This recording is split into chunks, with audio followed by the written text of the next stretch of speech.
এই পুণ্যভূমি শেওড়ার আখড়া, এই আখড়াবাড়িতে যে আলোকিত মানুষের বন্যা, যে আলোকিত মানুষের উচ্ছ্বাস, সেটা আতঙ্কিত বা ভয়ঙ্কর নয়, সেটি হচ্ছে ধারণকৃত একটি বিশ্বাস। ফকির লালন সাইজিকে যারা ধারণ করেন, শুধু বাংলা ভাষাভাষী নয়, বিশ্বের বিভিন্ন প্রান্তের, বিভিন্ন স্তরের, বিভিন্ন মনের সব মানুষের একই রং যে ফকির লালন সাইজির দর্শনকে ধারণ করতে হবে। ফকির লালন সাইজি যেমন সত্য কথা সত্যের মতো করে বলেছেন, সত্যকে সত্যর মতো করে জানিয়েছেন, সত্য বল সুপথ চল ওরে আমার মন, সত্য সুপথ না জানিলে পাবিনে মানুষের দর্শন। আজ আমরা বাঙালি, আজ আমরা মুসলমান, আজ আমরা হিন্দু, সেটি বড় নয়, আজ আমরা মানুষ। তাই আমাদের সম্প্রীতিকে যদি আমরা ধরে রাখতে পারি, কোনো হানাহানির প্রশ্নই থাকে না।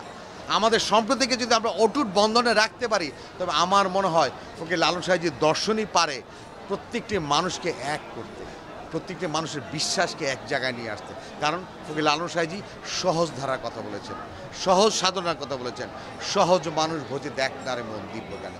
আজকে ফকির লালন সাহেবজির 1890 সালের 17 অক্টোবর, 1247 সালের 1 কার্তিক রোজ শুক্রবার সাহেবজি দেহ রেখেছেন।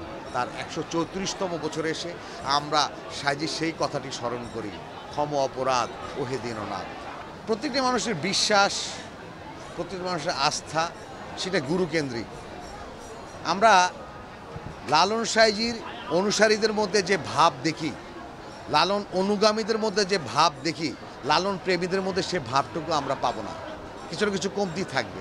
কারণ যারা দর্শন করেন তারা দর্শনার্থী, কিন্তু যারা অনুসরণ করেন তারা অনুসারী। তাই আমি মনে করি যে সাইজির এই অনুষ্ঠানকে ঘিরে প্রত্যেকটা মানুষের মধ্যে শুধু সাইজির দর্শন নয়, জীবন ধারণ নয়, জীবনকে বাঁচিয়ে রাখার যে মূল মন্ত্র, সে বিশ্বাসটুকু মানুষের মধ্যে ফিরে এসেছে।